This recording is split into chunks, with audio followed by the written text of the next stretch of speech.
Hey there, TOF Nation. Thanks for joining me again in another adventure of the Ordinary Fisherman.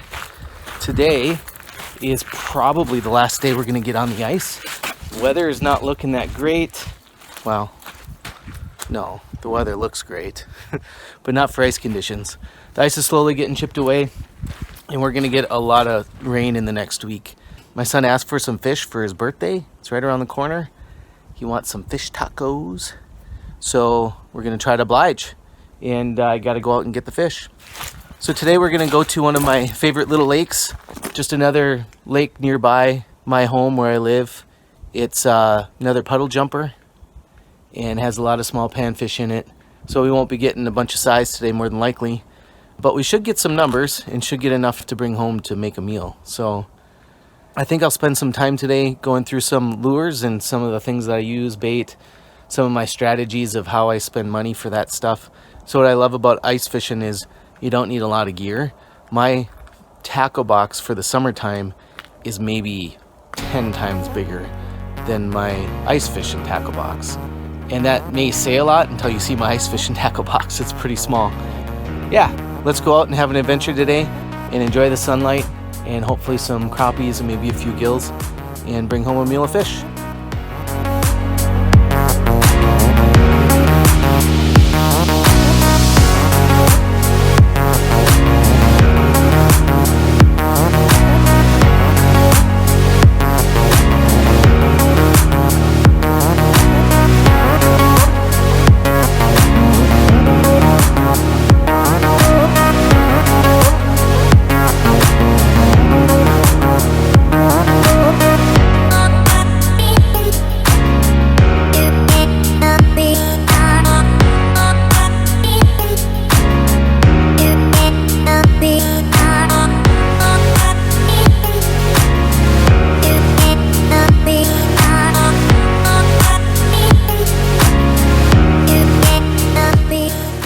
So we made it to the lake. Never had any doubts. I knew we'd make it. We're gonna be fishing some shallow water today. Just like you've seen in my other previous videos where we're gonna be trying to find the weed line and drilling out towards the basin and see where they're at. Just my experience in this lake, I'm pretty confident we'll catch some fish, and I'm pretty sure we'll find them in the 8 to 10 foot range and not out in the basin. So let's quit chatting and go catch some fish and see what Lake Denham has for us today.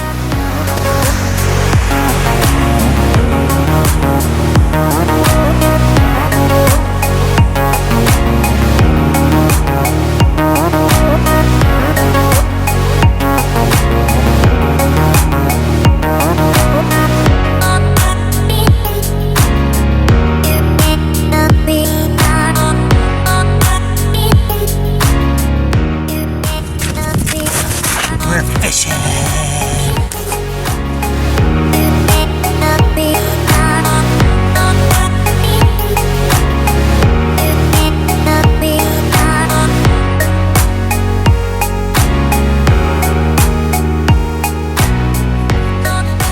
I've been drilling around the lake, just drilling and drilling and drilling, and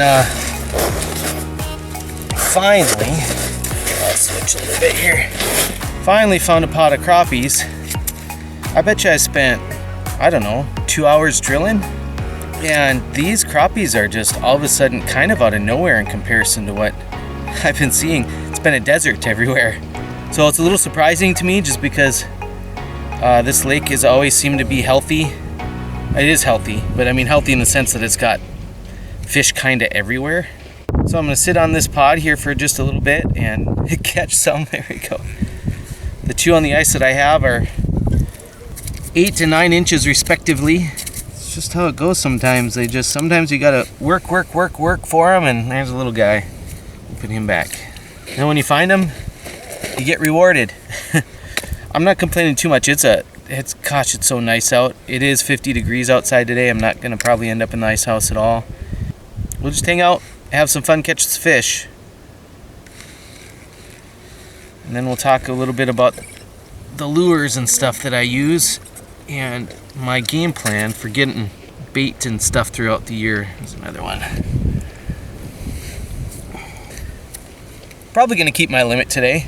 The goal is to bring home a bunch of fish for my son's fish fry. His birthday is in 2 weeks, and I'm not sure that I'll be able to ice fish again and get some fish, so make hay while the sun shines, as they say.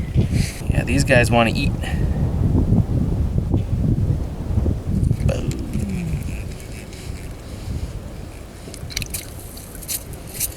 Nice little school of them.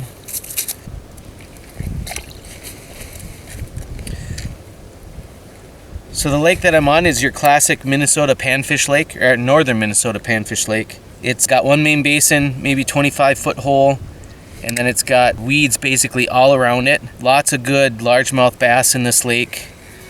Lots of good crappies and bluegills. I've never really caught anything large in this lake other than largemouth. I've caught some nice largemouth out of here. The numbers in here are strong, which makes for a lot of fun, and that is what's going on right now. There we go, there's a little better one. A nice limit of 9 inch, a few 8-inch crappies, and you're set. They're still there.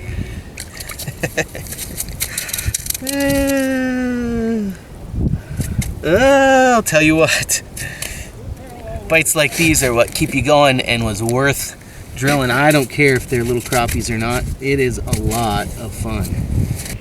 I mean, they are aggressive and flying up, and it is a Christmas tree, as we say. Lit up. Oh, there's a decent one. Or he's fighting like a decent one. What do we got here? Yeah. Crappies. I probably don't need spikes today. I could probably just have a plastic on and not even worry about live bait for as active as they are.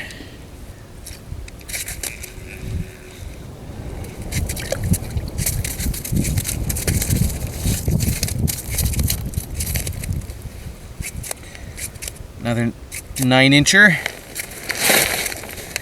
1, 2, 3, 4, 5, 6, 7. I've already got 7 on the ice. Just 3 away from my limit. I tend to keep basically anything under 11 inches as far as crappies go. In Minnesota, there's no slot limit for crappies or bluegills, but I catch so many of them, and as I've gotten to know my lakes, I kind of gauge what the fish population size is, and then I keep the little bit smaller fish and throw the bigger ones back based on that lake. So generally speaking though, that's for crappies, that's 11 and under. Some lakes that might be a little bigger, some lakes a little bit smaller. For bluegills, it's 8.5 to 9 inches depending on what lake I'm on. Yeah, these guys are just hungry. They are just hungry. Yeah.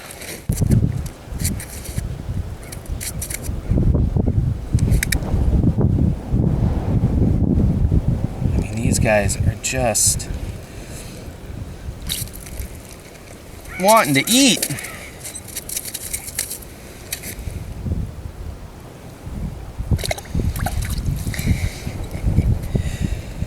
Makes me happy, happy, happy. My happy place. Enjoying the sunshine, God's creation, active fish that are flying up to eat. Catching my limit out of just one hole.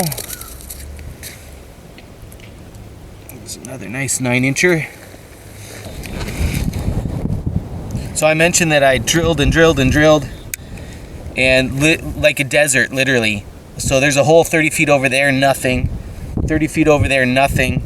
And I'm on my 6th different spot where I've drilled 10, 12, 15 holes, and nothing but tiny perch or nothing at all. And now all of a sudden, just one hole here.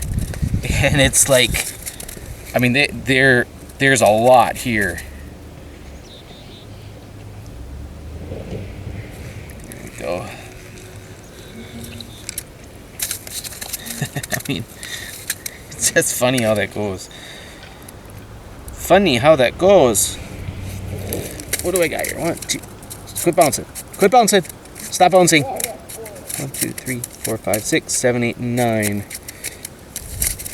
Yeah, I'm already 1 away from my limit.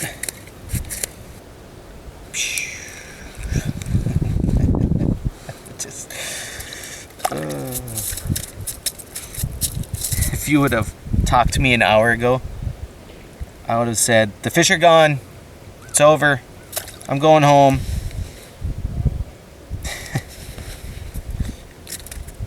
I just was getting a little bit frustrated because I wasn't finding them in all my typical places on this lake. And this is the last shallow spot I was going to check before I decided to just go out in the basin and look in the deep basin for them. And here they are. Just like that. Boom.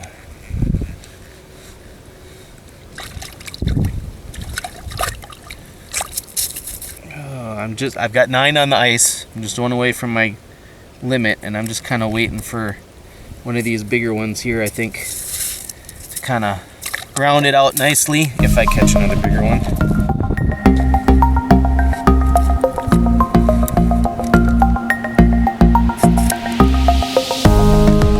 There we go, this one might be it. Yep.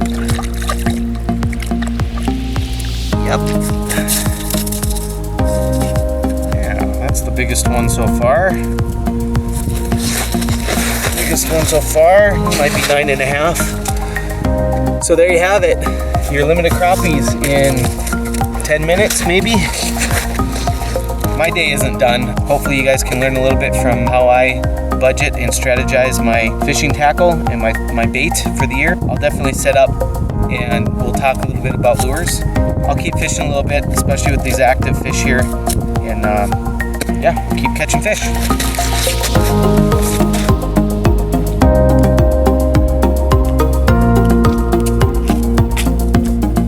Okay, I'd like to just take a minute and talk about the lures and the baits and stuff I use during ice fishing. This is the ice fishing version. I mentioned on the opening that I have a very small tackle box for ice fishing. That is it right there. I don't like lunking around a lot of bait and a lot of tackle if I don't have to. So being able to have everything I need just in this little pack is just super nice. This here is just your ordinary fisherman's classic way of not spending a lot of money. I've had this Igloo thermos for like 15 years. I think I spent $10 for that thing. And you know, it owes me nothing. I use this throughout the year for my minnows, not just ice fishing. And then I get this little $1-2 minnow scoop right in there. So here's the trick with minnows. A couple things. One, you only need a dozen unless you're going to be out for a couple of days or you're really confident in your spot, you know you're going to go through a lot of minnows. Almost any bait shop is really generous with minnows. 1 scoop or 1 dozen worth is like a couple or 3 dozens worth. And so what happens is I get that usually in an oxygen bag, right? I get that home and I don't take them out of the oxygen bag until I am definitely going to use them. So I'll take them all the way out here on the ice before I even open that bag up. If you're gonna not fish for a day or two and you got that the minnows from the bait shop on the way home or something like that, just stick it in the fridge. Cold water slows the metabolism down of any fish, and they just don't end up using a lot of energy, don't end up using a lot of oxygen as a result, so they last longer. Okay, once you use them and you get something like this or whatever you've got to keep your minnows, when you're done, stick this back in the fridge. Now, depending on how many minnows are in there, they'll last a good amount of time, days and days actually. And if you are a weekend warrior and you're not able to go out again till the next weekend, what you do with your minnows is you put them in the fridge. Maybe 2-3 days later, you refresh the water. You probably only need to do that once or twice during the week to keep them fresh for Saturday. I've had minnows last for weeks. So there's like $3 you spend on minnows, and they could potentially last your 2, 3, 4 fishing outings for that month. So there's a tip for that. Okay, spikes I've mentioned many times. I'm going to come here closer. Some of you may not know what spikes are, and some of you actually probably use waxies, which is fine, but they're a bigger version of what these spikes are. I've got 2 different colors in here. I've got red and white. They're kind of your classic two colors. So what these are is just little larvae, little fly larvae. What I like about these is they're small. They're probably only 3/4 inch long. You can get them in green and white and blue and red are kind of the colors. I stick with red and white. So what I do with my spikes every year is I actually order them online. There's a couple of online companies where you can order 500 or 1,000. I'll order 500 red and 500 white, and it costs me about $15 I think for the order, and then $5-ish to ship, so around 20, say $20 to $25. And if you keep these in the fridge, they'll last a long time. They'll last almost all winter, really. So instead of going to your bait shop, which I love to support my local bait shop, but I don't always have the money to spend $3-4 for a dozen of these spikes. It's a lot cheaper to buy them in bulk and to stick them in the fridge and only take out 20 to 30 at a time as you use them, right, in your outings. These bait pucks are only $5-6 I think. They usually come in pairs, so when you're ready to buy those, they're really handy, especially if you use spikes. And yeah, so you can, you know, pace yourself with that and order online and save money that way. So let me show a couple of different things in my little tackle box here. I kind of got all my bases covered. In my bigger tackle box here, I've got a couple of bigger spoons for walleyes or northerns, a couple of bigger jigging wraps here for walleyes or northerns. I've got a couple of bigger jigs for bigger minnows if I was going to use rainbows or something like that. Basically, I've got this set up for some bigger fish. Something like this probably costs $3-4 if you're buying an off-brand. This one was an extra that I had in an old tackle box that I no longer use, so I'm just repurposing it for my ice fishing. So these little containers, I found them on sale for $3-4 each. And in each one, I've got them set up for different lures. I've got some of your just basic tungsten jig heads that I've been using a lot lately, tipped with spikes, or I've got this one already pre-tipped with plastic. So you could do something like that. The VMC flies, I've got various colors and various sizes that I like to use with those. Some pink, some green small spoons that I like to use for panfish at times. So cost of all this is not expensive for the containers, but these tungsten jigs, they can get expensive quick. Like one of these could be $3, depending on what company you buy from. You know, if you can find a little bit better deal, I've seen them as low as $2 a piece. So I got various kinds of those. Some that glow in the dark, some that are just UV, some that are not. You know, your pink, your blues, your whites, your chartreuse, your standard colors for that. So same is true with my spoons. I don't use spoons as often, and they're not as expensive, but basically you can buy a handful here and there and eventually build up and get the spoons that you want to have. Plastics are just as big of a deal for me as anything else that I use. You know, I'll only buy 1 or 2 of these packets at a time. I am a sucker for things that have tails that wag. So stuff like this, where the tails are wagging in their face.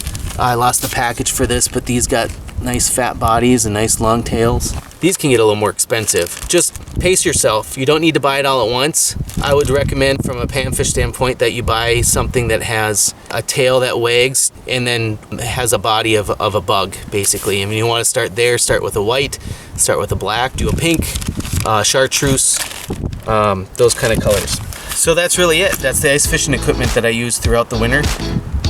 Again, don't feel like you have to spend a lot of money to get this stuff. Start small, keep saving, keep working at it, and eventually you'll have exactly what you need to go out and catch the fish. Go fishing at the same time. I've learned through the years that it isn't just the lures that catch the fish, right? That it's actually going out, I've mentioned it before, TOW, time on the water. There's always a fish biting somewhere. So if you're out looking for them, no matter what lures you have to try to catch them, you're going to eventually catch fish. And you're not going to learn where the fish are. You're not going to learn what they're doing. You're not going to learn what they're eating or why they're at, where they're at, unless you're out on the water chasing them and trying to find out what they're doing. So be sure to take time to do that as well. Don't feel like you can't go out and fish just because you don't have all the right equipment. So with that said, let's stop using live bait. We'll switch from the spikes to the plastics and see if the crappies here will respond to that.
think this might be a bass or a northern. Find out.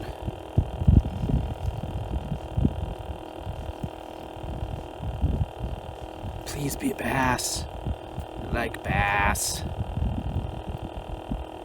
Ooh, whoa.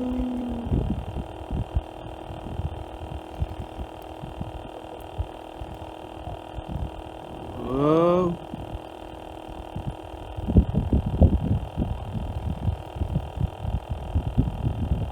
Come on.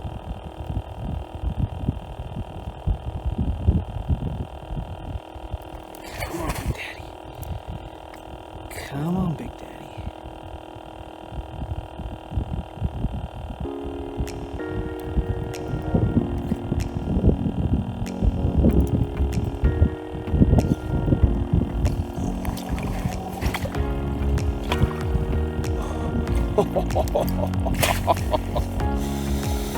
Oh my goodness, before I hold him up, I'm going to take a quick measurement. Because once I hold him up and show him to you, I'll put him back in the water.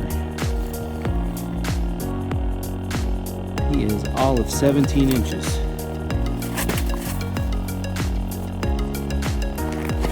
Look at that guy. And again, that little jig right in the upper lip there, caught really well.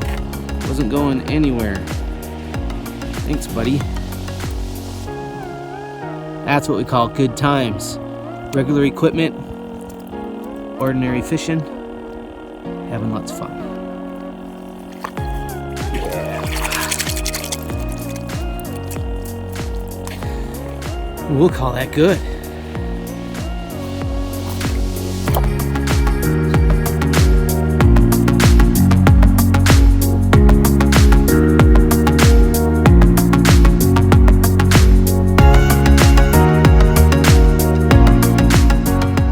Joining me again today. It was a hard but rewarding day. I spent a lot of time drilling. I think I drilled about 60 to 70 holes today. Tried about 7 or 8 spots. There was a pretty big pod of crappies that was just moving around, which is not too atypical. Who knows where the food is without getting down there with the camera and just seeing what bugs and stuff is down there. So they're probably just down there moving around with wherever the food is. So the trick was to hole hop today, and it was a beautiful day to do it. So moving around a little bit, once I found the general location of the crappies, I started drilling about 10 feet away holes, right? And just hole hopped, you know, tried to stay on the pot of fish. The video session earlier where I was sitting there and caught my limit was literally one sitting of a video take. And I have to look at the video, but I think it's like 15 minutes. My son is gonna love the crappie taco dinner for his birthday, and I look forward to cooking that for him in a couple of weekends. And it's his big 15, and we're looking forward to celebrating that. I don't know how the rest of the ice fishing season's gonna go. I'm thinking this is probably it. If it isn't, then we'll probably see you on the ice next time. If it is, then we'll just have to wait for open water. Panfish are open. Obviously, I've got a lot of lakes around my house where I can fish, so we'll make something happen. Until then, I'm Nathaniel, just your ordinary fisherman. Be sure to take a kid out with you the next time you're out. They're the future of our sport. And remember, there's always a fish biting somewhere, so be sure to take your ordinary equipment and go find them. If you like what you watched, hit the subscribe, and be sure to hit the notification button so you know when we're out on our next adventure. This is The Ordinary Fisherman. We'll see you next time. Tight lines.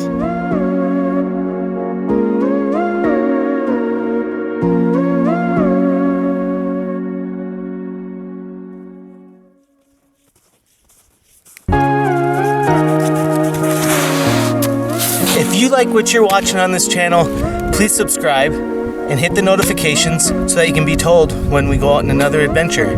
Thanks for watching. We'll see you next time.